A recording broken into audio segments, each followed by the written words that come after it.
What happened? That's comical. Been on mute. What happened? That's No comical. way. Yep. Been on mute. No way. Yep. Thanks, Shane. Appreciate that, buddy. That's so tough. It is. That's all right. So guess what? You guys just watched two really in-depth slides with some really good mimery. Yeah. Yeah. So I we're need a gonna. fucking. I need a Grammy for that acting show. All right. So for all of you that are here now, again, thanks to some technical difficulties, just to throw out there, not throw anybody in the bus. It was 100% my fault. For whatever reason, the audio leaked into the starting scene when it wasn't supposed to. So I thought I just lowered the volume in the starting scene, but it lowered the volume for all of the scenes. Damn. So the good part is it was only Sean's part. So Yes. so You guys missed out on me fucking. Nice. That's so for good. those of you that are watching YouTube, if you made it this far, after this goes, after the live section, it's just on our page. If you've made it this far, thank you. But so yeah, this is another episode of Relatively Thinking. I'm your host Cody. And I'm Sean. And I don't even know. I'm just gonna. It's a brief overview now of these first two slides. All right. So as you can see here, this. I don't even fucking know. All right. Anyways, this is a second iteration of the Anunnaki. So we did an Anunnaki page or Anunnaki video 6 or so months ago, and it was very, very, very minuscule the amount of information that we of the information that we utilized. So this honestly, this is probably going to be the most information and theoretical mindfuck packed episode we've ever had, and we're still just scratching the surface. This topic is amazing in so many different ways, but it's also controversial in so many different ways, which is why we wanted to do this. So, in a previous episode, we talked about the fact of that me and Sean kind of alternate categories, and this one's mine. So I will be doing majority of the talking later, but Sean will go ahead and start with his, and he's starting with the Hurrian and Hittite civilizations, which were actually slightly prior to the Mesopotamian Sumerian era. So go ahead, John. Yes. So once again, here we are. The Hittite, they were just rip-off guys. The Hurrians, they were the first. The Hittite, they just kind of took whatever the Hurrians said, kind of mixed it in their own biased opinion way, which you see a lot through history. These groups are both found somewhere around the Fertile Crescent as Mesopotamia at the beginning of the Bronze Age. So this is well before any constructions of major cities. And fun fact, Greek mythology is much before Greek mythology. Greek mythology, turns out, came somewhere around, I forget the dude that started writing, or I don't know if he started writing about it, preaching, I don't know what the hell he was doing over there, but it was like 700 BC. And these guys are back like 3000 something BC. So, Urkesh. Yeah, so Urkesh was a settlement for the Hurrians and also believed to be where the religious life took off for them. The example of this is if you look to the right, you have this lion with this stone slate that you can see. I'm not sure what it says. Obviously, I can't really read cuneiform, but it has cuneiform writing. Now, this is very early for cuneiform writing, but it is there. So these guys were, up with the times before the times, I guess. And Nergal, god of war, in Hurrian religion, he's associated with the lion, some other things. And it kind of switches over once you start getting into like the Sumerian religion. Like that's where the Hurrians and Sumerians kind of had the differences because no one could seem to get the names right on the people. But Hurrians kept well documented accounts of most of their mythology. The most important of these myths, scientists kind of globbed together to form this thing called the Kumarbi cycle. Otherwise known, or I wouldn't even say otherwise known, thought to be known as the allele cycle. They believe that's another one of the names switch things you see throughout religion rather frequently. The Kumarbi cycle begins with the kingship of heavens. It's a cliche myth. It's in which a succession of the king of the gods, An and Kumarbi, and their battles are completely described before recording the birth of Tessub. So it's kind of just like, the gods, they go off. At one point, there's this king of the god, and he goes off and does all this. So, I mean, the best way I can explain this will be the next paragraph. So we'll get there. Already Tessa, ahead of you. he was a weather god, king of the gods. The following myths down below recount how Kamarbi generates even more powerful opponents to destroy Tessa. Now, there was three things, like three like ridiculous monsters, like a water monster, a rock monster. That I was gonna put the names in. I would have made a fool of myself trying to pronounce the names of them. There was a third one that completely got obliterated off the map. There's the name of it. It started with a U. There was like an S, Q in there. I don't know, but it got wiped off Wikipedia, so I couldn't really find anything else with that. But this cycle of early mythology may have very well paved the way for many of the mythologies we know today, such as Greek mythology. Not only do the Greeks share many similar gods, such as, like, I'm not going to say such as, but the idea of like how some of the gods control just like common occurrences in the natural life, Like weather and stuff like that. yes, yes. So I mean, both of them. I mean, in the third millennium, what I'm saying, they definitely predated the Greeks on that, and but uh, the story of Uranus, which is Long story. huh, Nothing. is he's the Greek god of the sky and the first ruler, son of Gaia, and also her husband. So Gaia, we all know Mother Earth, right? She gave birth with no help at all to this guy, and then made him the ruler, god of the sky. So that's where the sky divide and stuff like that. But Uranus, he was castrated by Cronus, who was king of the Titans, also his son, god of time, to divide the heaven and earth by request of Gaia, his mother. But that story seemed to have been thought of two millennium prior, with On, the Sumer god of the sky, or in Sumer, he's a Sumerian. god, Sumerian, like he's a sun god, right? Yeah, I'll explain that a little bit more further here in like 2 Yeah, slides. yeah, because you get like 3, 4, 5, but with On and Kumarbi, On's son, they do the same thing where Kumarbi castrates him, and so on and so forth.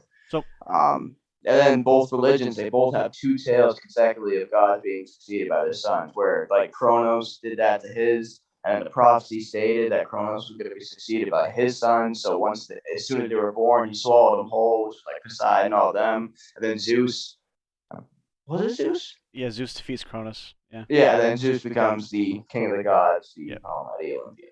And that happened with Kumarbi, and then Kumarbi's son, that's what happened. So Kumarbi kills On, or castrated On, and then Tessa was the one that was going to come after Kumarbi, and that's when Kumarbi was like, oh, like, I wish I would have swallowed you when you were born. So, yes. But that is my words. That one could be used. That's just specified pretty solely on the Greek, but it could have been widened out. So many other religions because of the amount of gods. Yeah, pantheons get pretty mixy, especially as you go through history. Later in a later slide, I kind of make some correlation between some, but that is pretty much. It's also been alluded to in a different episode about how essentially religions copy off of other religions, and at that point in time, it's not really copying. It's just the names get switched because it's a different language, so therefore it's a name in their language in which it gets translated to something else. Unless you get like one of those situations where the Akkadians, like the Inanna, I don't know if that's how you pronounce the name. Yes. Wait, what was that other name you used? Ishtar? Ishtar. Yeah, that's her, right? Yeah. The same, yeah. So it's one of those situations. Akkadians came in and they probably they're like, oh, this is the mighty, this is the one and only God. This is because they obviously liked what she stood for. So yeah. Alrighty. So yes. On to the main topic of our episode. Who or what are the Anunnaki? So, the Anunnaki, also, written as Anunnaki, Anunna, Anunnaki, or other variations. Obviously, those are just different spellings, so they could be pronounced differently, but I don't understand how they would be, so I'm just not going to do it. Are a group of deities of the ancient Sumerians, Akkadians, Assyrians, and Babylonians. In the earliest Sumerian writings about them, which come from the post-Akkadian period. So it's just after, like, obviously the Akkadian period. It was when the writings were happened. So it's very similar in that aspect to the whole Jesus Christ saga. And for Mm. those of you religious people, I'm sorry that I called it a saga, and you're going to be upset. But at the same time, these books were, or the accounts written about him were years past his death. Like not like 2 years. You're talking about 50 and 80 and 100 years Mm. past his death, and those are the historical accounts of Jesus. And half of y'all can't remember what you ate for dinner last night. So how well do you think you can account all that? But anyways, Mm. that's neither here nor there.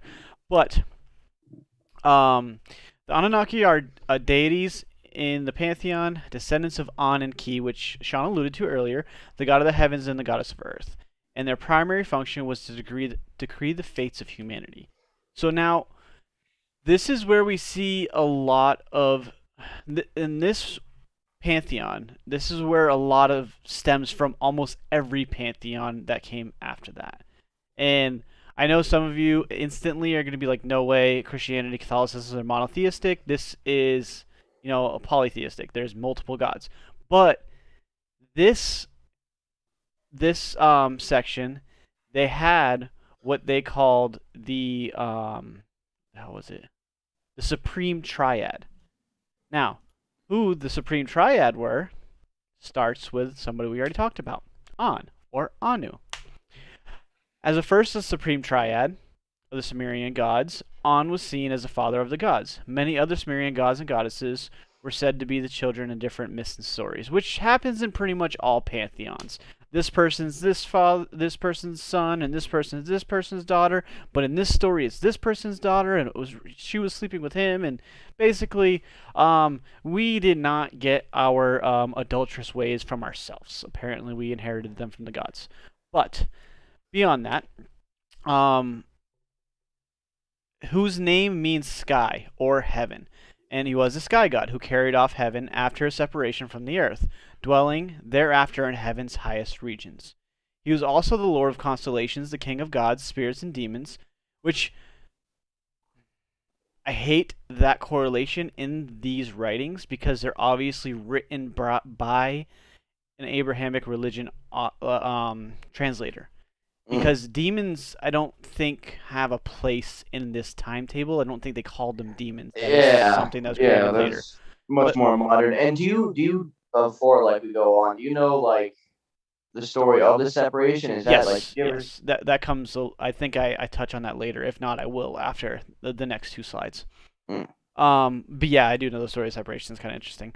But and the functions Does it involve eating something? No. Okay, I see some whack. It is. Whack. Yeah. That's an interesting way of looking at it, though. Where was I? One of his tasks was to assign roles and functions to the other Sumerian gods and goddesses, changing their status at will. When gods' powers increased, they were said to have Anu power, and he gave their decrees. Their authority. Which that was whatever. Wrote that wrong. But so essentially, you have here the Abrahamic God in a way, in a slightly different story, because obviously he gets separated from his kids on Earth after the split of Earth and Heaven, and he stays in Heaven, and he's essentially all powerful, the Sky God, this, that, and the other, and he's the one that places the different powers within the different gods, which again would be the same as the Abrahamic God. So, there's really no good depictions of An. And I'm not going to say Anu because I really like An because, the last airbender and he's a sky god. I mean, come on. But anyways, so... It's Aang. I know, but still, it's close enough. It's close, yeah. So they add a U, we'll add a G. Exactly. So, I really, really like this picture. So, Sean, take a really deep, in-depth look at this picture and tell me what you think you see. Well, see, like, I don't know. I noticed that, like, first little thing in the center there. Now, that's like, I mean, it's either an eye, kind of has the replication of an eye. It could be a star. It could be a guide. You know what I'm saying? You have the 4 cardinal points. I don't even know if cardinal points is the right word, but north, east, south. Yes, you know what I'm saying? that's the right word. But And then I'm curious about in the hand. Do you? I don't know what's in the hand. I think it's a representation of the Ankh, like the Egyptian Ankh, like the key of life or of all that, whatever.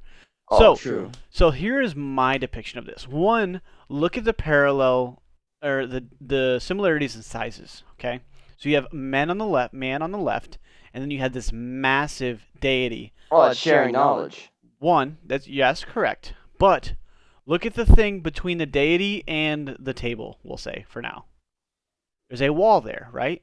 The divider of That's heaven the and earth. depiction. Okay, exactly. This is the depiction between worlds. They're communicating through him through a crystal ball. Oh yeah. Yeah, but what's this? No, like what's the That's guy up light top? going into the guy up top is I think a representation of like a light god or something like that that's giving or like a messenger god that's giving them the messages through the crystal ball for him. Mm. That's my again, this may not be right, but I instantly obviously the thing whenever I saw the circle thing, like like the Tesla coils and those Yeah, it's the like balls that you put automatic. your hand on and the electricity goes to your fingers and Yeah. stuff. Instantly Yep. thought of that. Yeah, because you have like the little waves on it and shit too. So Almost like then what there's. made it was final is another one of these carvings, they utilize the exact same image as the sun. So it's definitely light inside of there. Hmm. And the only thing that would be a circular object on top of a table with light in it would be a crystal ball. I mean, well, um, I don't know. I'm trying to think of this like how they would have fucking seen it. You know what I'm saying? Light is guidance, essentially, right? Light. You know what I'm Or saying? You yeah, look.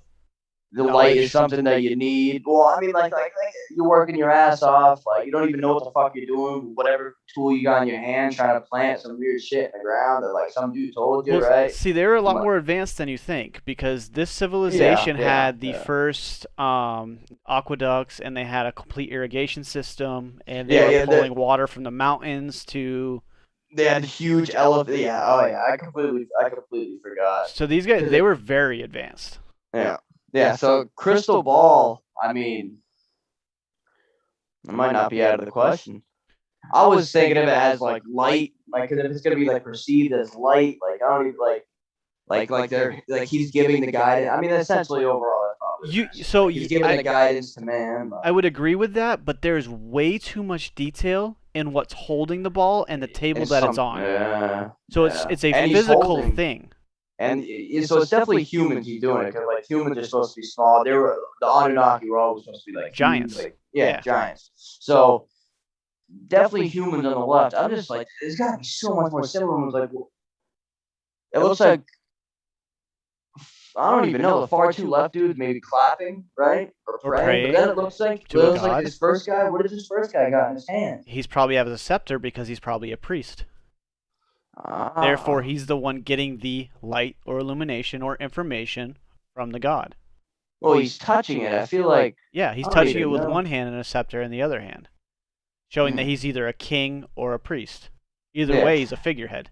yeah. I'm just trying to think. I'm just trying to think about it. Like I don't even know. It's almost like a transition, like a transition of power, almost like you have to touch it. Like this is like a god artifact.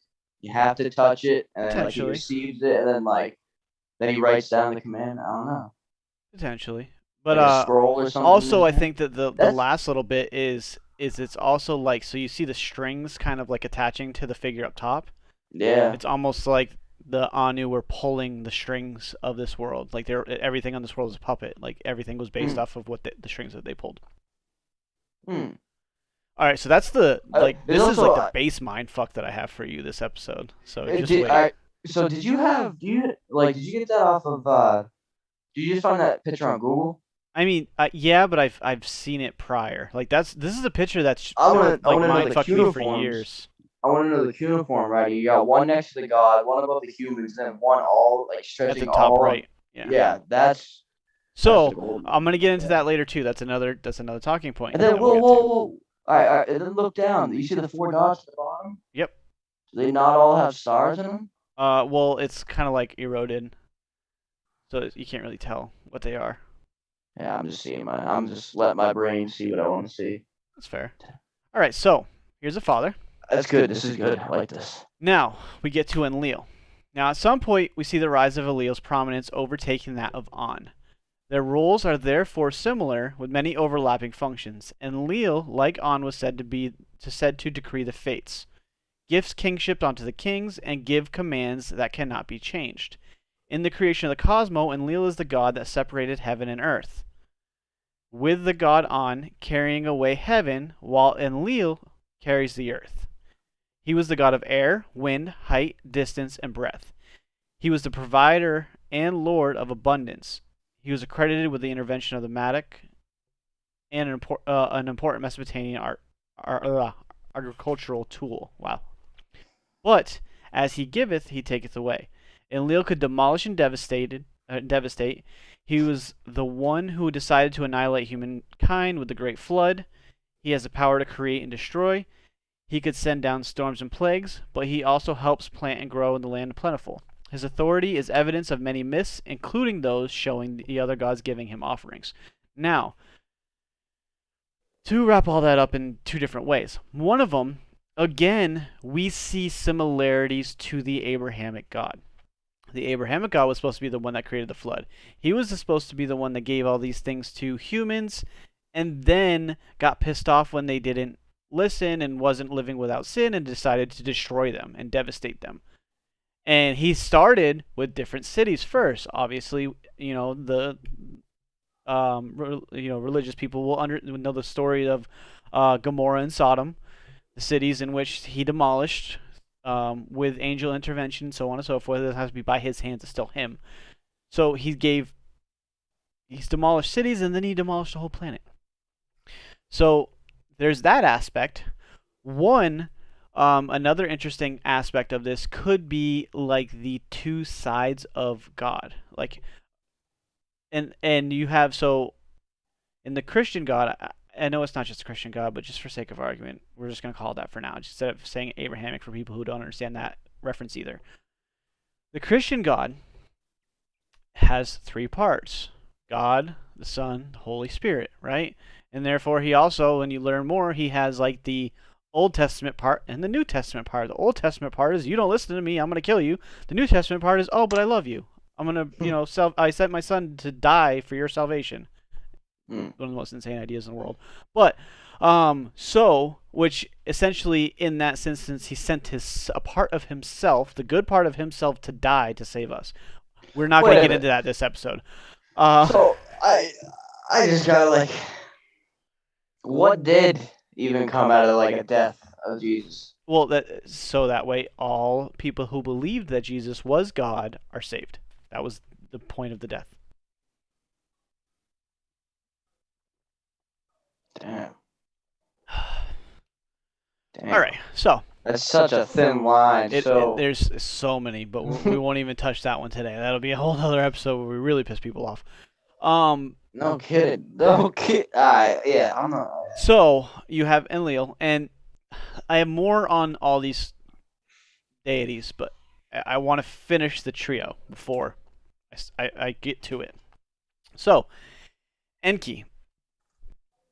Enki was obviously the third Sumerian god in the Supreme Trio. He also merged with the Akkadian Ea or Ah.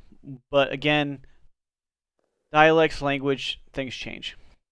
And he spread to many cultures such as the Hittite, the Canaanite, and others, and lasted until the Hellenistic period, which this is the non-pseudo archaeological explanation for this. This is what they want you to believe. This isn't what is necessarily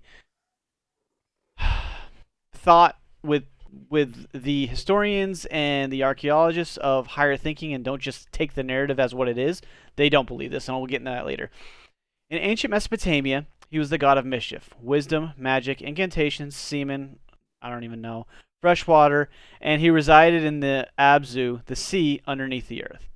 Now, which does make sense of the semen thing, because it's supposed to be salty, salt water, the ocean. But anyways, so very similarities to most.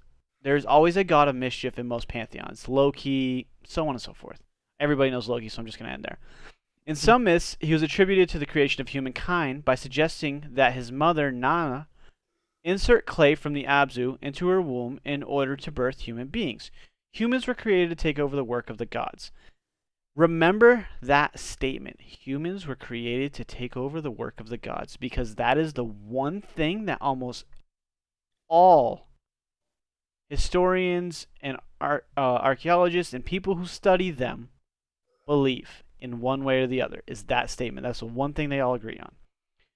As their creator, he also became their protector and managed to save them from a great flood of the god Enlil sent down to destroy them. He did so by advising a man to build an ark and take his family and animals on board. You know where we're going here? You know, Noah? In some myths, Enki was said to be the son of sky god An, and in others, the son of a primordial cosmic ocean Nama, which, again, too many different stories. As a god of freshwater, he gave life to people and the land, and he was associated with fertility and sexual virility. As a god of magic and incantations, he was invoked for rituals, exorcisms, and to keep away evil. As the creator, he gifted humanity with arts and crafts, and many things he taught them in order to create civilization. In the Abzu, the Abgal accompanied Enki.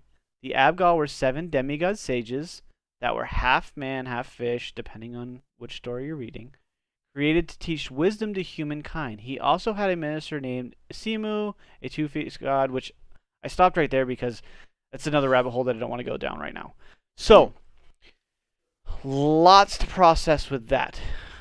Yeah, this guy's got a lot going on his plate, huh?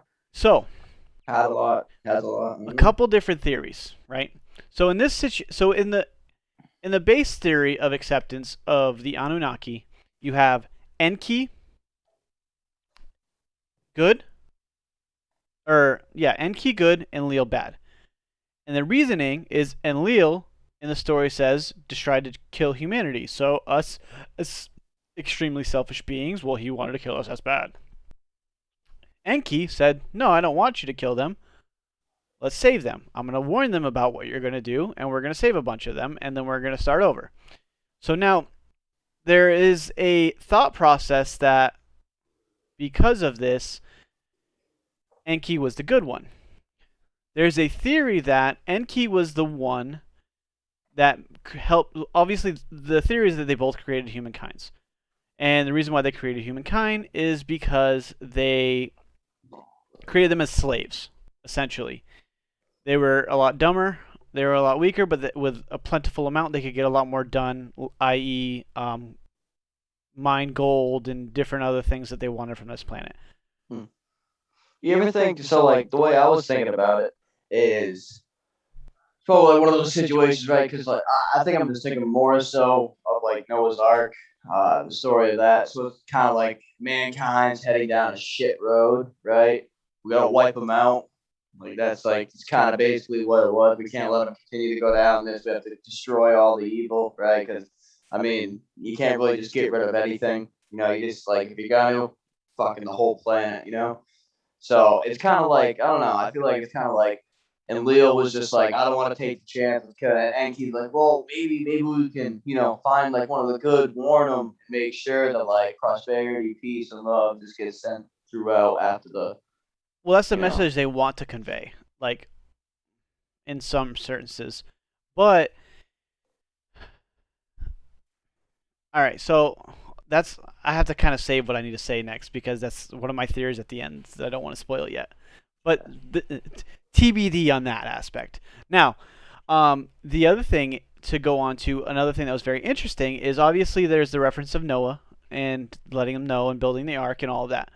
But also the Abgal, which again, translation sounds very close to the angel. But anyways, the Abgal, 7 of them, again, 7 archangels, come down to teach wisdom to humankind. Sounds very close to the book of Enoch and the fallen angels. All right, so there's a lot more that I'm going to get to, but we're not going to get to it yet. We're going to move on. See, I like how much I like going deeper with this. Like I don't even know. Like it's just like I don't know. that this is like I don't even it's the foundation kind Mm-hmm. of just pretty much everything that's evolved through today. So it's like I don't even know, like we kind of just cracked. I wouldn't even say cracked, like I don't know. I don't think I've ever seen like the connections between the religions, the connections like, and then like the amount of time apart too. Like this is pretty fucking. Like I thought everything was strange. How everything was all similar the way it was, but now like you get even deeper with the start of pretty much religion, the start of like civilization time period, and it's like, well, I wonder what started it. You know what I'm saying? That's the point it's at. It's not like it's I don't even know. It didn't come out of nowhere, right? Because it didn't have anybody else to, have a biased opinion off of.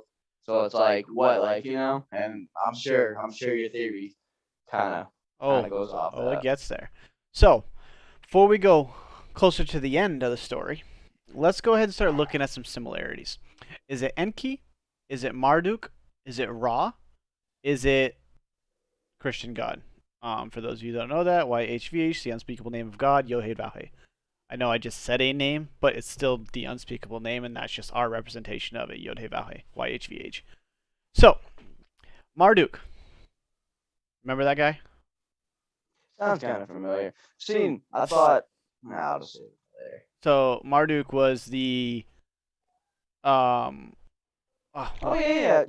And keys for yeah, okay. okay. So anyway, so he's Enki's firstborn son. Some historians believe he's an alter ego of Enki after his spat with Enlil. So essentially, Mm. what happened, what I was alluding to in the last slide, is Enki saved humankind. Enlil was pissed. They kind of had their issues, obviously, and it also kind of represents the whole heaven and hell. One of them went to the underworld. One of them ruled the heavens afterwards, and it's almost like God and Satan, or yeah, well, I won't continue on that right now. But anyways, so essentially the thought process is either one, he's his son, or two, when he kind of started to rule the underworld, he became Marduk. Mm. So, um, beyond the obviousness, so anybody that knows anything about the ancient Egyptian pantheon, the story of Ra and Osiris is the exact story of God and Jesus. But it comes hundreds of years before. This is where your, Abrahamic religion stole its story from, just to say. Anyways, so Well, if you think about it, I don't want to cut you off, but like I would have to look at like the time periods, like Egyptian time periods, all fucked up. But like the connections at one point, Egypt up there with like Greece. Was it Greece? Like Romans something. There was a Greece. connection. It was Yes. all right. So The so Roman Catholic. the Yeah. Grecans learn from the Egyptians. The Romans learn from the Grecans. Ah, there it is. So- Yeah, I knew it had to be a connection. And actually, I'm going to make a connection on that a little bit too. So, but the story of Marduk and Nabu, obviously his son, is pretty much the same. Now, I'm going to go through a list of a couple different connections between the Abrahamic or Christian God and Marduk. So, both gods begin to rule at the start of the Age of Aries, which is 2048 BCE.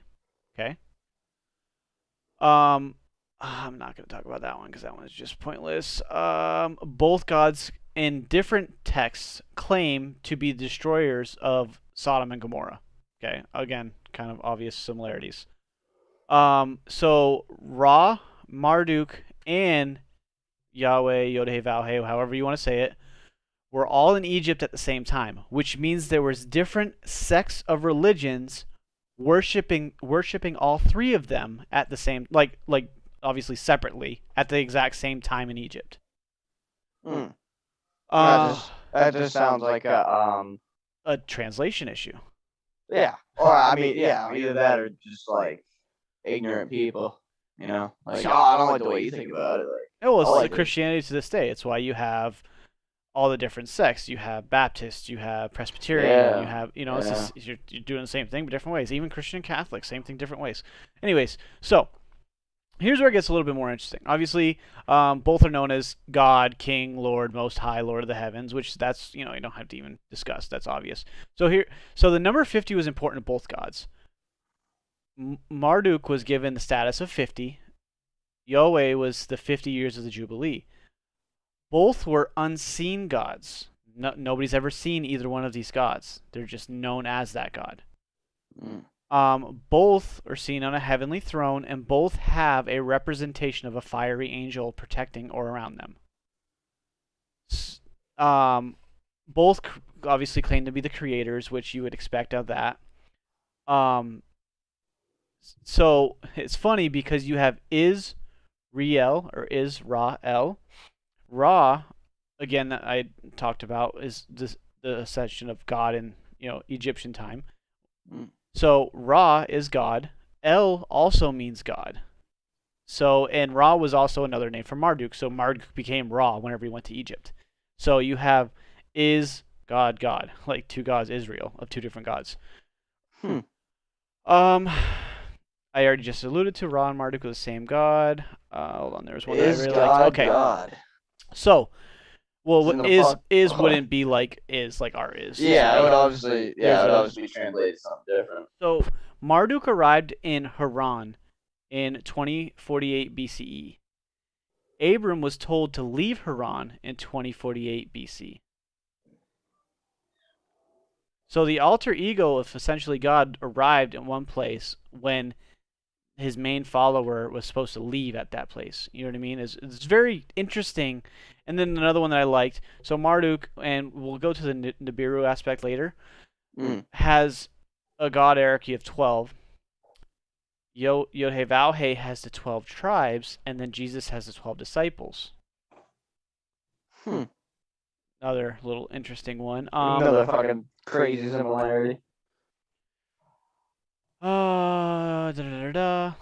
So both gods had temples built, and both of them had a shrine to house the coveted instrument. So for Marduk Ra, it was called the Benben, and obviously we know for God is the Mark of the Covenant. Or Ark of the Covenant, not Mark. So what? So what you say? So what is it? Is it just like? Are you just saying like it's just like everything? So each of them are the exact same thing. So there's over 50 different correlations where the exact same. Over different texts, different documents, everything. So again, it kind of goes to the point of everything's reused. So yeah, you got 3 different time periods, all the same thing, all the same person or entity. And it starts with Marduk, right? Well, technically, we'll start with Enki because Enki becomes Marduk. Oh yeah. So so again, the thought process. Now, I wonder which way Enlil goes. So hold on, we're gonna get to that. We're gonna get to that. Not in a way you think, but in a really mind-fucking way.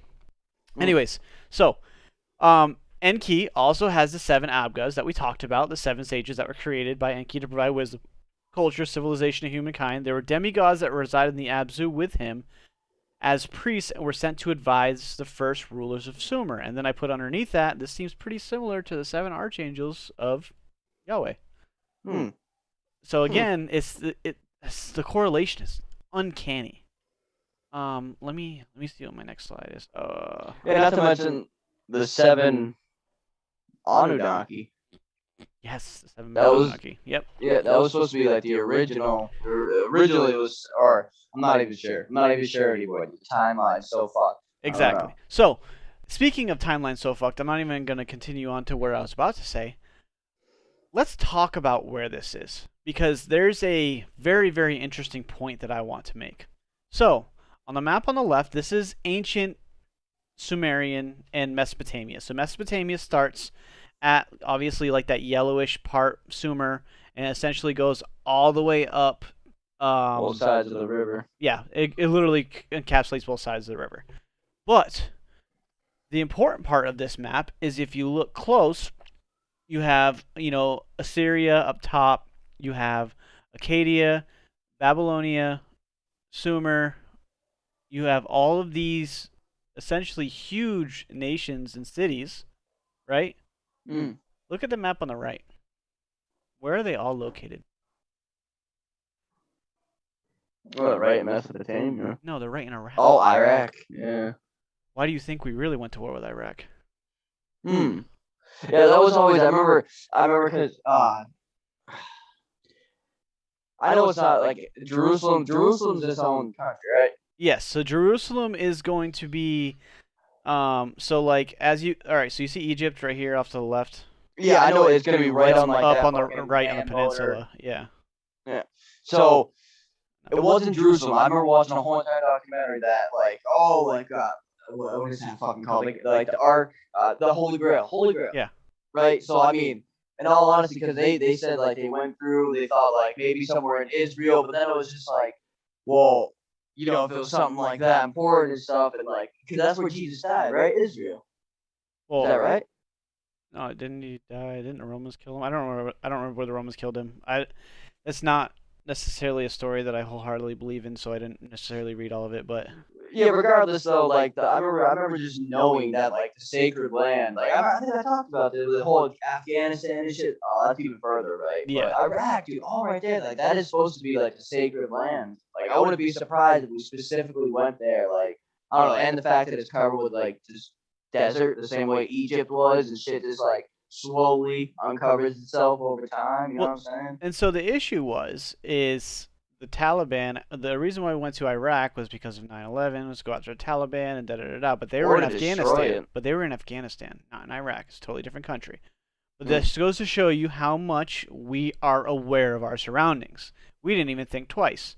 Oh yeah, let's go to Iraq. So I'm not stating I believe this in any way, shape, or form. Disclaimer.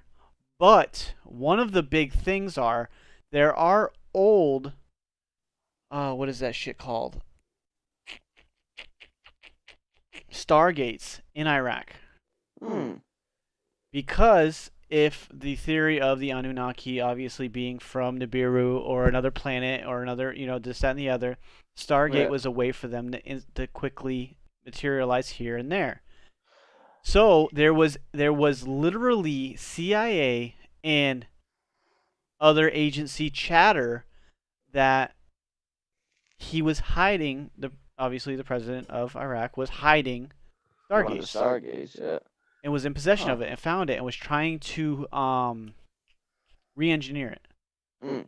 And I feel like the fact that we went to war was probably literally to destroy it. You know how like we wouldn't do anything like if there was something holy and sacred just beneath that sand over there, like and we got word of it, or we got word that somebody had it over there, like we didn't think twice just to go to war, right? To risk destroying it, you know what I'm saying? So it's obviously something like you know what I'm saying? Like Oh, I agree. But now, for all those of you that think that, I'm losing you right now and you think that that's far out, you need to wait because yeah, the there's some goal. shit that makes that a fuck ton more believable when I get to the end. Yeah, so I was gonna. I don't know if you elaborate, but the pyramids, the tip of the pyramids Yeah. being a Stargate. Yeah, there's that thought process, yeah, and that's the ziggurats and all that. Hmm. All right, so now we're going to get into some alternative theories. So, one of the books that I've been reading as of late, just because it's interesting, is over a series of published books, starting with The Chariots of the God, which is the book that I'm reading. Swiss pseudo-archaeologist, love that word, Eric von Daniken, I'm not, yeah, I don't know how to say that right, claimed that extraterrestrial ancient astronauts had visited prehistoric Earth. He explains the origins of religion as reaction to the contact with an alien race and offers interpretations of Sumerian texts and the Old Testament as evidence. Now, Yeah, I remember seeing that. oh yeah, so there's a lot. Oh, we talked. Yeah. There's a lot of it. In his 1976 book, The 12th Planet, Russian-American author Zachariah Stitchin, also a very, very widely known author in the Anunnaki, claimed that the Anunnaki were actually an advanced humanoid extraterrestrial species from undisclosed planet Nibiru, which we alluded to earlier, who came to Earth around 500,000 years ago and constructed a base of operations in order to mine gold after discovering that the planet was rich in precious metal. According to Stitchin, the Anunnaki hybridized their species and Homo erectus via an in vitro fertilization in order to create humans as slave species of miners. Stitchin claimed that the Anunnaki were forced to temporarily leave Earth's surface and orbit the planet when the Antarctic glaciers melted, which, if the Arctic glaciers also melted, would rise water levels a couple hundred meters, causing a great flood, which also destroyed the Anunnaki bases on Earth. These had to be rebuilt, and the Anunnaki, needing more humans to help this massive effort, taught mankind agriculture. Yeah, so that's that one. That right there. That one's a big. There's like two discrepancies on it. They don't know if. So they don't know if they're talking about ships, as in like these guys boarded ships to prepare for this flood, or if they boarded these ships above this flood. You know what I'm saying? We'll get to that. All right. Oh yeah, we will get to that. Yeah. I'm gonna answer your question a little bit. And with the gold too, like I remember, I don't know if you get to it, but like the purity of it. That's why they needed it. They needed like because like Nibiru was supposed to be like kind of I forget what it was. It was supposed to be fucking I don't know. The planet itself was supposed to be on its way out, and like they didn't have anything on their planet, so they took their crazy technology and they launched out into space. And after a long journey, they made it to Earth and shit. And then like they ended up finding gold, but then it became too late. Yeah. So next one. Ronald H. Fritz writes that, according to Stitchin, the Anunnaki built the pyramids and all other monument structures from around the ancient world that ancient astronaut theorists consider so impossible to build without highly advanced technologies. Stitchin explained on this mythology in later works, including The Stairway to Heaven in 1980, The Wars of God and Men in 1985, The End of Days, Armageddon, and The Prophecy of the Return in 2007. And then he died in 2010, but I don't think I put that in here, so I just want to throw that out there. Stitchin predicted the Anunnaki would return to Earth possibly as soon as 2012, i.e. the Mayan calendar, corresponding to the end of the Mesoamerican long count calendar. Stitchin's writings have been universally rejected by mainstream historians, who had labeled his books as pseudo-archaeology, asserting that Stitchin seems to deliberately misrepresent Sumerian texts by quoting them out of context, truncating quotations, and mistranslating Sumerian words to give them radically different meanings from their accepted definitions. Yeah, so we don't even know, first of all. You can't even tell me, like, we know what context cuneiform writing is supposed to be in. You can't tell me we're supposed to know exactly, we know exactly what cuneiform writing is. You can't tell me, like, we discovered a language and decoded it. Like, so, could have been completely polar opposite of what we thought. To add to the end of that, so we have over 20 major cuneiform texts and items that haven't even been deciphered. They just sit there because somebody doesn't want to know what's on them. Yeah. Because it will change what's going on. No, they're on display. They're on display because nobody knows how to fucking translate them, other than the people that know how to translate them, and they won't let them translate it. I seen another thing, dude. There was a guy that got screwed because like he would take his like I don't even know. It was like 1934, right up out of the blue. They discovered some dude went from somewhere in Europe to the Middle East, met up with this archaeologist guy. Yeah. Met up with him, started doing some digging, ended up finding which ancient city? Fuck it. I might be able to find it actually. I'm not gonna find it. They ended up finding an ancient city with like hundreds of those fucking cuneiform tablets, and a lot of them ended up breaking, right? So like you had like chunks, right? You had to kind of piece together and shit like that.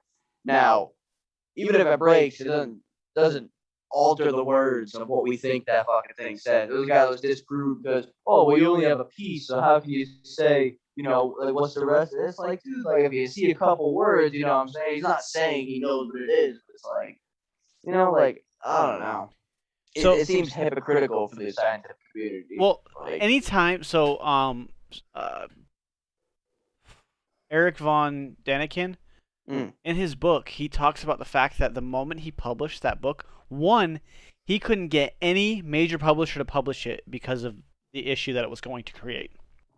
Yeah. He finally got one to publish it because he knew somebody that was a friend of the publisher. And that was how he got it out. He said that once he sent it out, the governments all around the world paid 20 scientists to write counter books to dispute him. Why spend that much time and effort to dispute something if it's not true? Yeah, try to prove you're right when you already did. Like, I don't. It's just so the scientific community. I'd buy that in with most Christians, I guess. You know what Well, I'm saying? Like, so a lot of them are paid for by Catholic and Christian mm, funds. A lot of mm, you have to remember, like, archaeologists and a lot of these scientists, like, a lot of the time those expeditions are paid for by someone else. yeah. A lot of times they're paid for by religious groups trying to make sure if anything of value Mm, and that yeah. could change their narrative gets hidden or lost. Mm. I mean, they don't mainstream. I mean, I'm sure that's exactly what it is, but they don't mainstream it like that. They're more like, oh, if there's anything, we don't want it to be lost to the weather, you know. Well, no, But I'm pretty sure they're probably straight the fuck up with them. They're giving them a couple $1 million to go find something. They're like, yo, if you find oh something yeah, like this, you gotta let me know. This shit yeah, ain't getting out there. yeah. I'll Drop the pay you extra if dynamite. you find it. Yeah. Um, Mm-hmm. all right, so the last one, not the last one, but the last one that we're gonna talk about right now. David Icke, the British conspiracy theorist who popularized the reptilian conspiracy theory, very interesting. He came from British. They call it Queen a lizard. He claimed that the reptilian overlords of his theory are in fact the Anunnaki.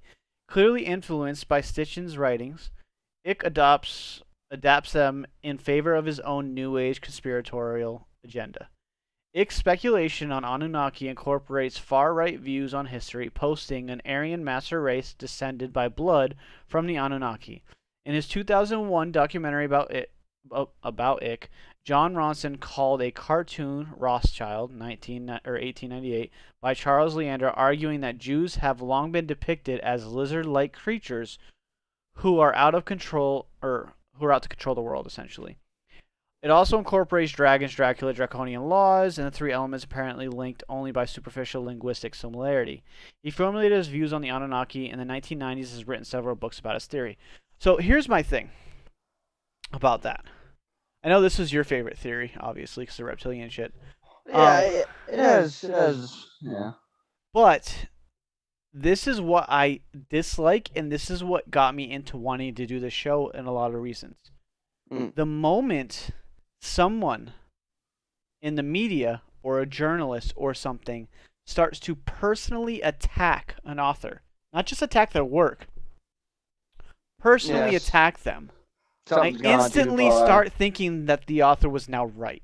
Mm-hmm. Mm-hmm. It's just like any argument.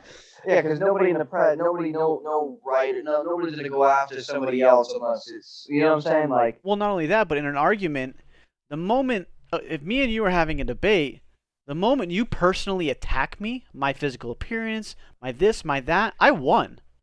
yeah, It means you that just I'm sit right, back, and you let have it nothing else soak. to say, and that's Yeah. why you now have to attack me. It's the same concept in journalism. Anytime they have to demean the attack the character. person, they're trying to demean the character to lessen their resolve and to lessen what they're saying, because what they're saying is it stands on its own ground. Yeah. So therefore, that's the next step, is to ruin the character. Yeah. I don't mind. I don't mind like the reptilian. Like, I don't know. It's just so I don't even. It could make sense, but it doesn't make sense. It So- could. All right. So let's just like the three aliens, right? You know, the Nords, Greys, reptilians, right? So if you think about it, these reptilians, I mean, I might be getting a little bit ahead. I'm not sure if it was mentioned, but like, the fucking, oh my god, coming from the neighborhood of the Anunnaki, right? They were said to, or they weren't even the Anunnaki. They were the fucking, you know, they could have been the reptilians. If they were reptilians, right? They brought slaves over, and those slaves ended up, you know, kind of in the war before the reptilians. This is just like a hypothetical. If the reptilians were the gods that, you know, brought through the Anunnaki, but they could have had the other alien race, the Nords, as an enslaved species, and which that's why the Nords, as soon as they got onto the planet, revolts. Then, because the Nords were supposed to be the ones that were most like highly resembled to humans compared to like the Greys, which are supposed to be like, you know, the little gray aliens with big eyes, round yeah, heads. yeah. And if you think, I don't know, I'm not sure. All right, That's the only way I could see that coming. That'd be a cool theory, but I don't know. so I'm going to tell you why I think the reptilian. Well, I'm not going to tell you right now. In 2 slides, I'll tell you why I think the reptilian thing comes into effect. But before that, now Oh, all right. Go ahead. You go first. Okay. All right.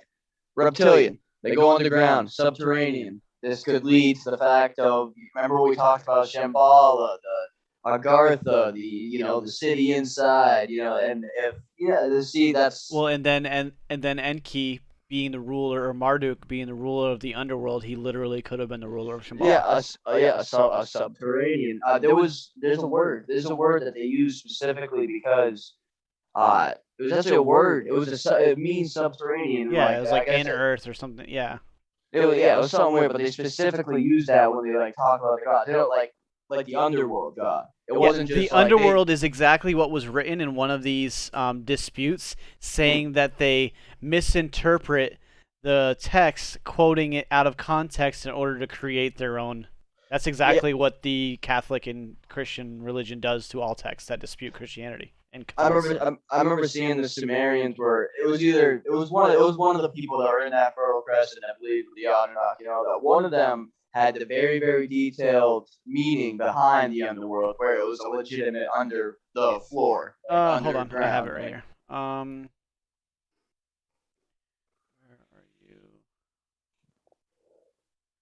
Let's see here. All right, so Because it's I don't know, that could that's just blowing my fucking mind because the Shambhala was supposed to be flooded, right? Shambhala was supposed to be lost in the Great Flood, and that's how what I'm saying. That's why there was like water and shit where Mount Everest, like what?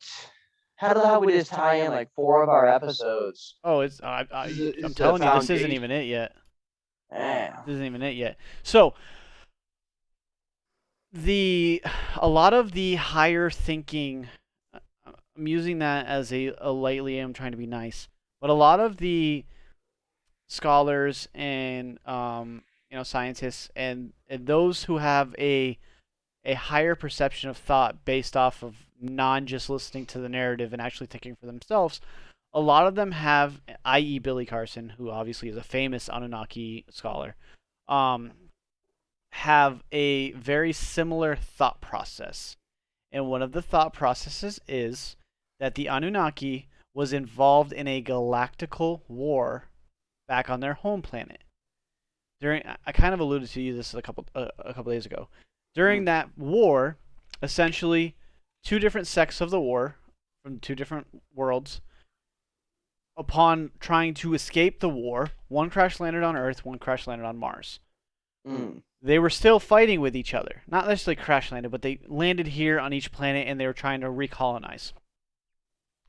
The group that recolonized on Earth became Atlantis. They colonized an island.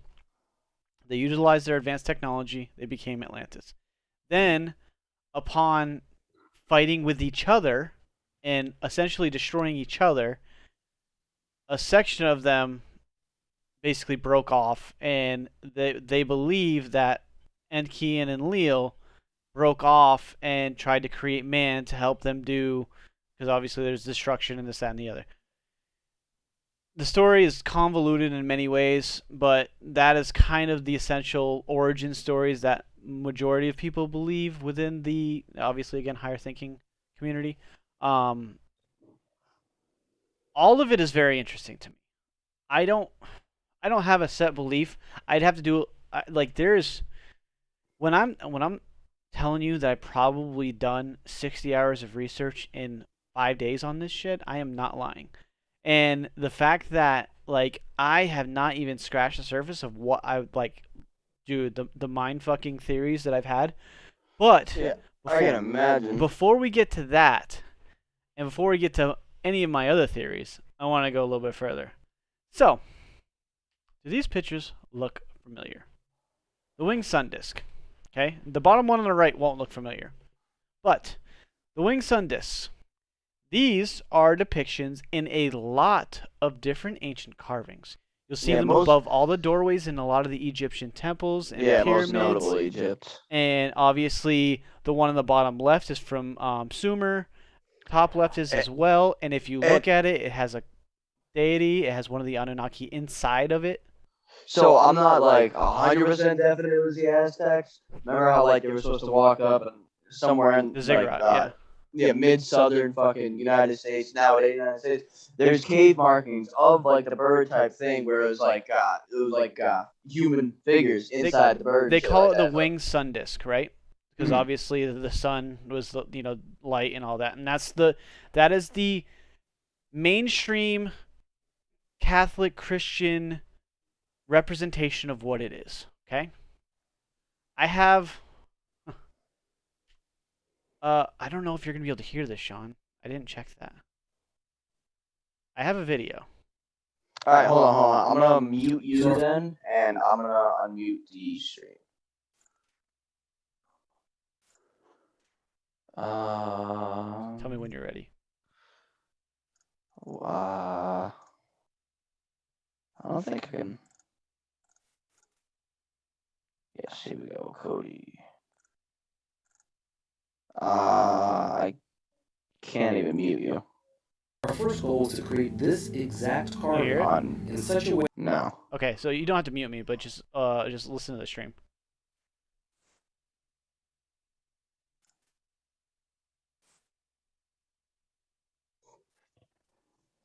Probably be a little bit behind, but I'll pause and wait for your reaction at the end. Okay.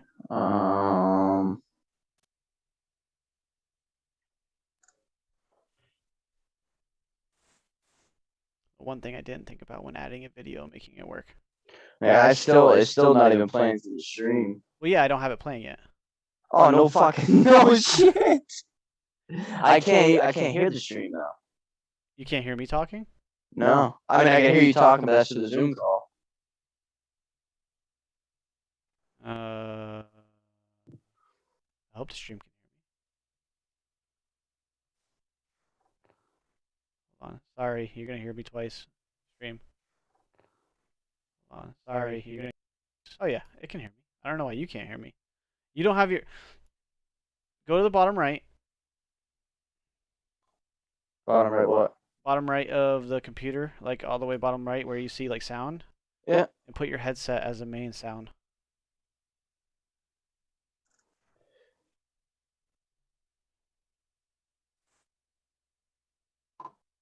That's not it. There we go.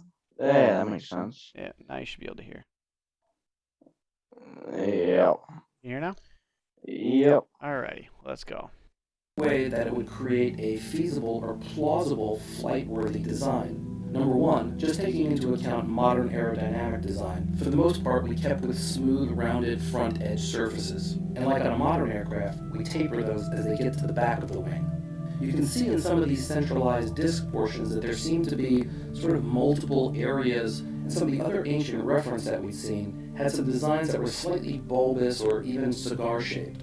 Again, we wanted to keep this as true to the original design as possible. So once we finished the first concept for the design, which looked pretty spot on the original carving, we noticed that the ancient carvings had many feather-like flight surfaces, all stacked next to each other, rather than the few flight surfaces like on a modern aircraft. The other thing that kind of came to mind is that these are really big, long wings, which would be really great for flying or sort of atmospheric flight, but really don't make a whole lot of sense when you think about it, because they wouldn't be great for vertical flight up through the atmosphere and out into space, unless of course the whole ship, wings and all, had to be rotated 90 degrees to be able to launch, which also seems a little strange. But then the obvious idea struck us. These feathers were very much like the blades of a fan that could fold together very easily. We also realized from some of the carvings that some of these front-end struts look like they're multi-sectioned. From this, we came up with the idea that perhaps the wings fold in at some point for different kinds of flight. We have many modern aircraft, such as fighter jets, that modify the wing position depending on what type of maneuver they're trying to do. So we went back to the drawing board and we recreated the entire design into a version where the front struts telescope out and pull the blades of the wing out from inside the ship, somewhat like a Chinese paper fan. This idea looked great, was very cool, and looked almost identical to the original ancient carving. But the first time we did the animation folding the wings in, the first revelation was staring us right in the face.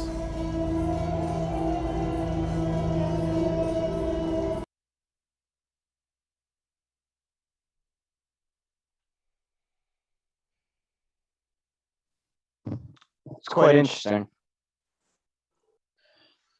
Can you hear me? Yep, I can hear you. Yeah. So I don't know if I like. I get like how they had to like. I don't know. Well, I'm gonna tell you the importance of this. Okay. So I'll give you my idea of it after. So, this was to be a movie that was supposed to release in 2006 called One Anunnaki. As they were filming this movie, the government stepped in and forced them to stop. You're getting too close to the truth. Jeez. What movie was this called? It was called One Anunnaki. The interview that I was showing was the writer and director. Huh. Like he's probably sitting there talking about the process of going through the movie, and then Yep. I gotta find that. I want to find that fucking interview. It's a 30-minute long interview. It's very good. I'll send you the link. That's the video that literally I'm playing. I don't. Was it? Hold on. It's just go into the slides afterwards. It's that video. Okay. So back on the 11th slide. Okay. So it made it look much better. Like this bottom right corner, the bottom right picture really getting to me. Especially the way like they made it look in that movie, that it was like a centralized. I mean, right there in the middle, you have that centralized disc. You have, and then like obviously those things are supposed to move and be able to do all this shit. What if those are spinning? What if like those wings are just essentially like it'd be like a helicopter. Oscillating. So yeah, so like, but it'd be so fast you wouldn't be able to see it, and that like, you know what I'm saying? That could be. So the problem is I feel like he made a really good point. Those wings. They specifically depict the wings. So stuff, that and like think about it like this. So you're coming to a primitive planet. What's the best way to stay disguised? To look like a bird, an animal, right? And so that essentially, if it's high enough in the sky, flying high enough and atmospherically, it will look like a big bird. And then you get that. I mean, there's the reason why the gods are in the sky. Exactly. One. Holy fuck. Two. This would be horrible in space, which is why that picture on the bottom was prior to that video. It just showed a good depiction of it. Yeah, it would go in and go as a UFO. Now, there's no need in today's day and age with all the technology we have to fly around like that. It would get caught instantly, so therefore the wings stay retracted. No kidding. Yeah, you probably got to be faster and shit too. We have defenses, all that shit. Got to be a little bit more strategic with how you come to the Earth planet with these human guys. But it also explains the fact that it shows the people or the gods inside of it. Yeah. Yeah, I want to find. We can look it up after we're done with this, but I want to find because the Aztecs, like, they have like a really. And then on top of that, bro, the Aztecs are in the desert out there, like in New Mexico and Arizona, where they literally have the depictions of the bird, like the huge like birds on the ground, like you can see from an aerial view, like it's almost like we're just like we know you're up there, like we know you're a bird. Like, how far do you think Roswell is from those? Oh yeah, I wouldn't even be surprised. Like, I don't even know. Roswell's right down there. It's in New Mexico. Yeah, it's gonna be right there in it, right by those caves. Roswell, yeah, yeah, the plane crash. I was thinking of Area 51. Well, yeah, it's Roswell, the same area. Plane, I mean, essentially, yeah, but Roswell was where the plane landed was the UFO landed, yeah. Weather balloon. Huh. No fucking shit. We'll look at a map afterwards. I want to fucking. I know Google Earth. You can see it perfectly. Like, Speaking of maps, I want to go back to my. I went too far. Yeah, slide 5. I have something else for it. All right, so we show our thing. So now I feel like a lot of naysayers would say the issue is the distance between like Mesopotamia and Samaria and Egypt is too far to travel, right? And that's the gods wouldn't have correlated. But again, this is where another episode correlates in.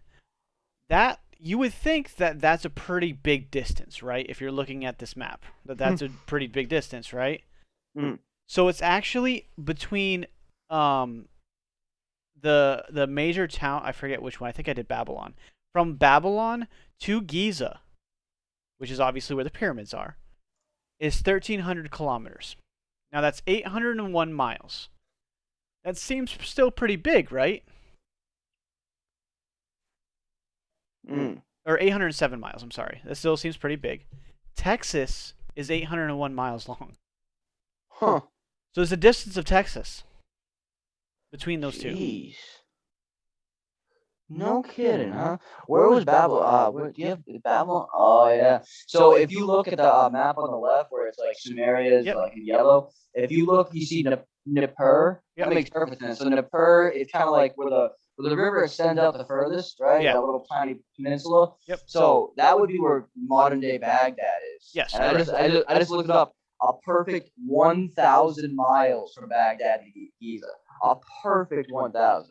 So then you think about it, like that space between from where Babylon's so much more closer.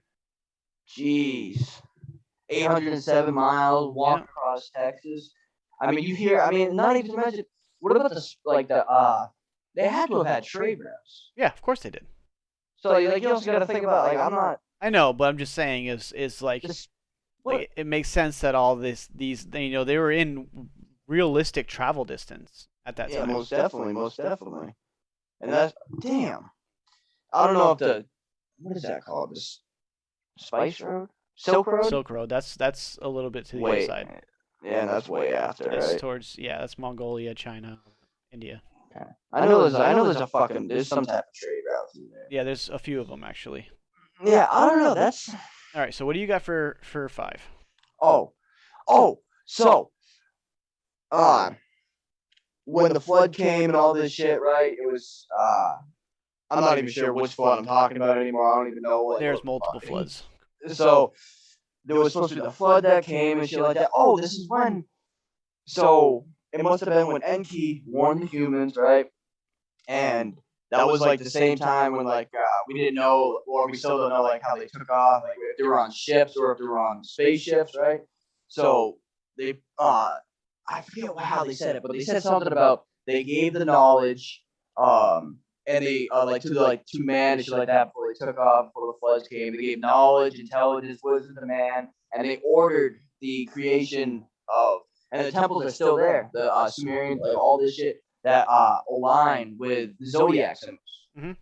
So I was thinking with this is, you know what I'm saying, this is that fine line. This is that knowledge that they're giving off before, like, who knows? Like, you could even make the argument that in that dude's right hand, the goddamn hammer and a fucking chisel or some shit. It's not. They speak on that. It's essentially like a so like in Egypt all the gods have the Ankh, which looks very similar to that, and it represents the key of life, meaning creator.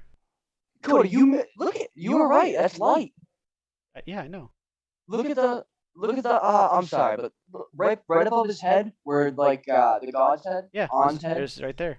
the 3 symbols. You have the moon, that's light, and the third symbol would have to be spirit or ether or whatever. Or life. Yeah. Yeah, spirit, life, ether. Yeah. Damn. Which is also what's needed for matter. But anyways, yeah. So another one that I really liked is to dive deeper. So let's look at correlations. So Enlil, sky god, Zeus, Thor or Odin, and God, right? The Christian God, okay? Sky god. So Enlil, underworld, Hades, the devil, Satan, all that, right? So what's funny though is that Enlil is painted as being the good one, the savior of the humans, right? Here's the difference. Enlil is also portrayed as a goat. Oh yeah. Who else is portrayed as a goat? Lucifer. Yeah. That's rather interesting. But like that doesn't. Well, no, hold on now. No, let's say this is what makes it interesting. And again, I'm not saying I believe this, but Yeah, it's because just food for thought. well, Lucifer was supposed to be the right hand man to God, right before he got struck down. You know. And Kian and Leo, they were the right hands. Okay, continue further onto that. There's another similarity, but one of them was trying to destroy us, and one of them was trying to save us. Now, in the Bible, it never says that Satan tried to save us, but in this story, it is. Interesting. Now, if Satan was trying to save us and God was trying to kill us, let's just say, alternative theory, what if you're worshiping the wrong deity? Yeah. I was thinking more along the lines like what I said earlier, where we talked about Leo and what is it, Enrique? Enki? Enki. How it was probably like one of those things where it was like the devil's like, listen, we've been through, or you know, I wouldn't even say we've been through this before. It's just probably just another perspective of exactly what happened with like Leo and Enki. But it's like, oh, like you want to destroy them, you know what I'm saying? You want to wipe them off and just get rid of it like that. But I'm gonna do like this, and I bet you that's. But you know what I'm saying? I do, but I have another one for you that just hit me. So, Enki is Marduk. Marduk is Ra. Ra is Yohe Vauhe, the Christian god. Enki's a goat. Yeah, Enki was supposed to be the bad one in this, right? And he's the goat, and yet that's who we end up worshiping later, and all the other. As it goes down, things get switched. Yeah. Like as it goes down through the time. Maybe that's why the Catholic and Christian religions don't want this to come out. Because everything that they say has been wrong. And you know what, dude? That could go so much fucking deeper. Dude. Oh, absolutely. Like these are just like instant thought processes like and all that. Like I mean, I would have to actually do research. Like this could be completely wrong, but it's just hitting me as we're talking about it. Yeah. Damn. I mean, I could see that. I mean, that would make so much sense why you wanted to cover it up. I mean, because there was like one of the. Well, and the alien aspect. Oh yeah, yeah. I mean, yeah, but does that really evolve? Like, is there? There's a huge cover-up with aliens. I mean, well, yeah, I know the huge cover-up. I'm talking about like religious Christianity standpoint. Yeah, absolutely. Because if there's aliens, then their God didn't create everything. Yeah. Yeah, I guess that's the only countermeasure. This is fucking a foundational video right here. For a lot of things. No fucking kidding. So I was so excited about this. There's a part 3 coming this way. I can feel it. It's lurking. Maybe. I don't know, because I don't know. Maybe we can expand the theories. Or many different things on here. Yeah, see, because I don't even I don't know how much more I put forth, and like I feel like they literally switched the names. I feel like all the names were there and they were correct, but it's like, oh, let's just switch up some of the names and say we don't know if they're the same people. And I don't know that it was like necessarily to that, but I think it was that they told a story, they were wrong, and they refused to admit that they were wrong, and they just kept going with it because they have the control. Yeah. And if they admit that they're wrong, think about the unrest. Think about how many people are only attempt to be peaceful, and I mean, like think about like Jerusalem itself. Yeah. You have 3 groups of people that all worship the same God under a different name, and they're killing each other over that. And they're wrong? Yeah. And you also, like, I mean, like, I don't even know, bro. Like, in God we trust and on the fucking money and... But you're not disputing that he's there. And that's the thing. And that's the thing that they wrap their head around. There's no dispute that entity exists. There's no dispute that the Christian God exists. The dispute is in which capacity. Yeah. He's not the only one. And in the book Genesis, he says it. He says in the book Genesis, and what's the exact verbiage? And therefore, we made mankind's likeness like to us, or hold on, I gotta get that. I don't want to say it wrong because I'm gonna already get so much hate for it. I wonder if Shane's still in here.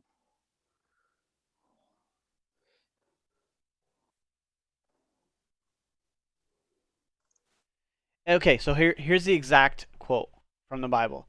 Let us, big word us, make man in our image after our likeness. Why are they plural? Who's us and who's our if you are the only? No kidding.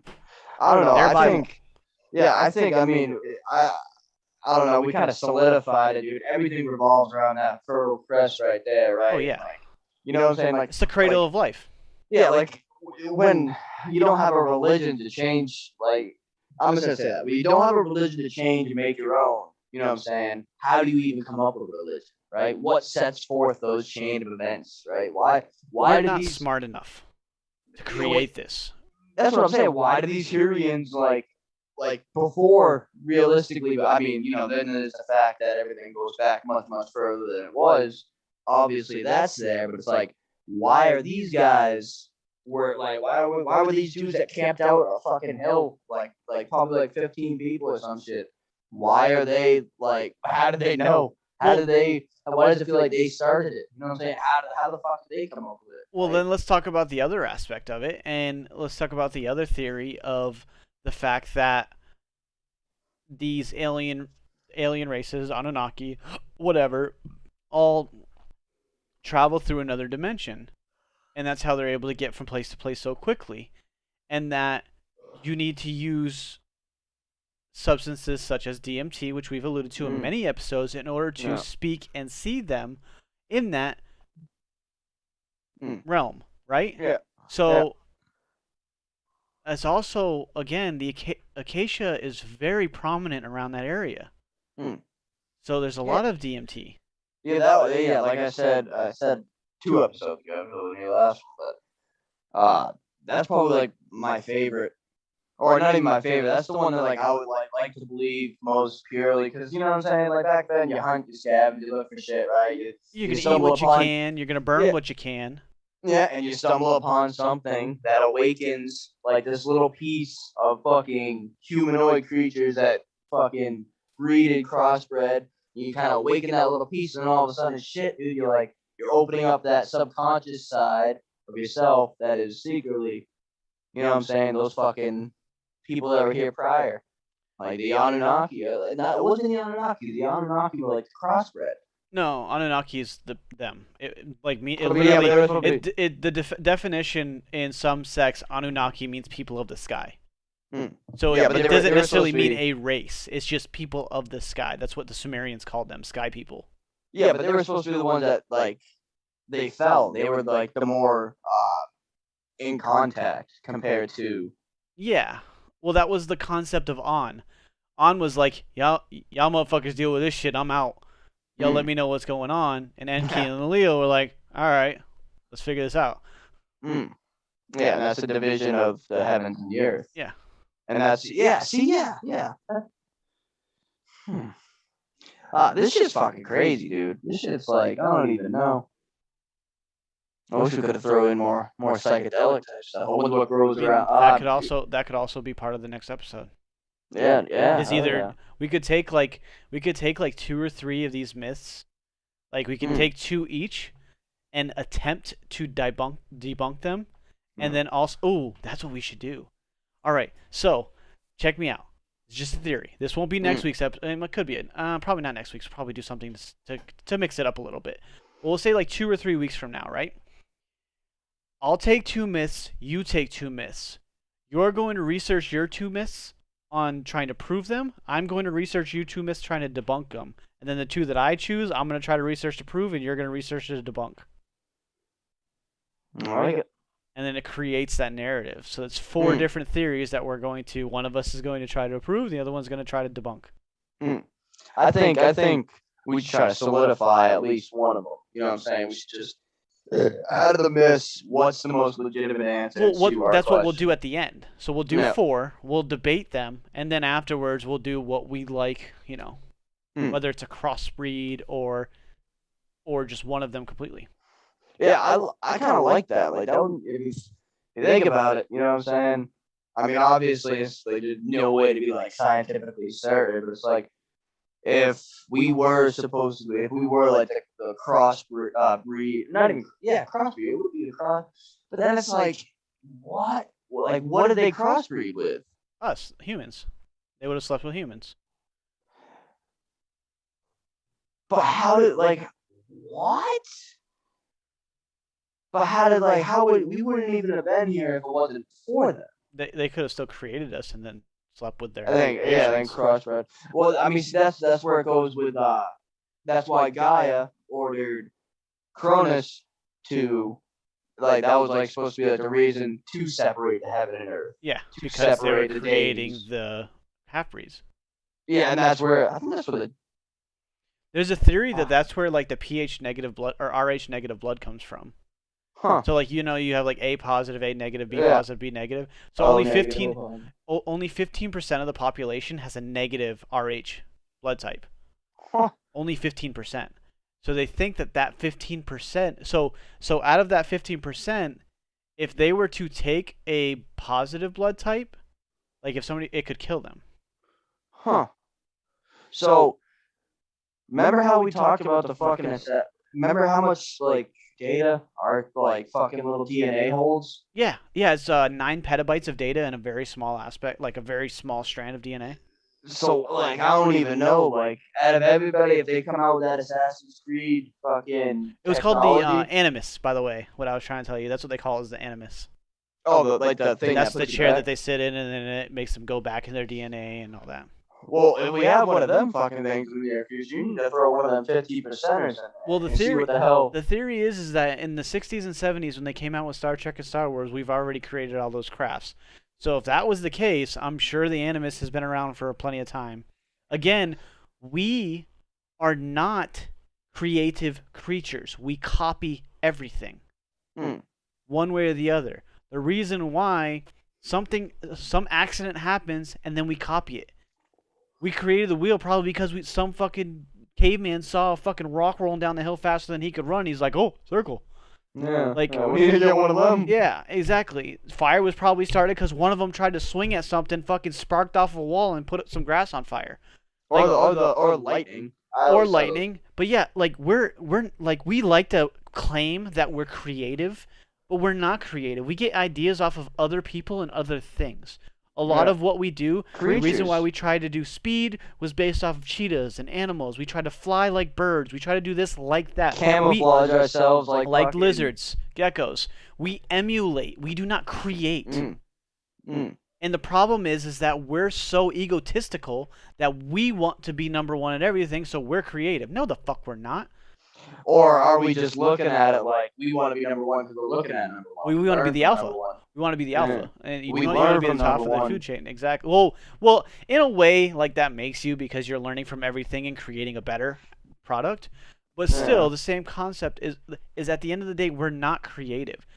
Stuff just doesn't happen. It's taught to us one way or the other, whether it's from observing or actually being taught. I'm sure that's how we made that fucking glass is stronger than the diamond. You don't come out of the womb knowing E equals MC squared. Like, you have to be taught that shit. You have to be taught the theory of matter and relativity and all of that. Like, there's, again, it's, I don't know, it's such a insane thought process. Yeah, that's also another one that's forever gonna be like we were given the intelligence, you know what I'm saying? We didn't come up with the intelligence, we were given it to. And like, you think about it, now we're at the spot where that intelligence got us to completely absorb everything that we had to offer on our planet. So now we're looking forward to, or we're trying to figure out, like, I mean, we're like a fucking, we're stuck now because we don't have any, we have to come up with a magical fucking new element or some shit just to push that next level and that next level. So I forget who said it, dude. Like, they label it. There's 3 tiers of civilizations, and like it's like on a universal scale. Yeah, it's bronze, silver, and gold age, and that's what the. No, there was something completely different. Well, there's different names for it, but that's the aspect. It's like, not in our Bronze Age thought process, but it's Bronze Age, the beginning of civilization, the Silver Age, where you start to become technologically advanced, and then the Gold Age, where you're living off of those advancements and trying to pursue out of this world to other advances. Yeah, exactly. And we're currently in a Bronze Age right now. We have what this planet gives us. You know what I'm saying? Yeah, we can't we're make not it utilizing ourselves. Anything else. But like what goes is, see, this is like, you know what I'm saying, like how we made, like when you brought up that fucking glass stronger than a diamond, like I mean that's kind of the advancement we needed. That's but getting it's us like, to the silver, almost gold. yeah, but I would say just fucking shaving off some inches on the silver. You gotta think about it. If these fucking dudes, Well, you're if thinking about for public use. You have to remember what the military and the government has hidden from us. I mean, we're well into the silver aspect. It's just we don't have that for public use. Yeah, we're probably ridiculously. I mean, yeah, we might be close to the silver tier because you think if Elon Musk can just come in Neuralink and stuff put like the that. heaviest fucking rocket, like, you know what I'm saying, it just launches right up, like, you know what I'm saying. So if this guy's able to do it just off some basic calculations, I'm sure that's how he does it. But well, and we also, in that aspect, you also have to think that we are in Silver Age for the fact of we were able to dissect a DNA strand down to the point of where we know it has, 9 petabytes of beta in one small section. But we don't know what that data is. Yes, but still, it's the point of knowledge. So that creates that what is it and how do we find it, and then it continues further. And if that's the case and it holds that much data and we're able to obtain that data, maybe we'll find the origins of these stories. Or maybe it'll be suppressed like everything else.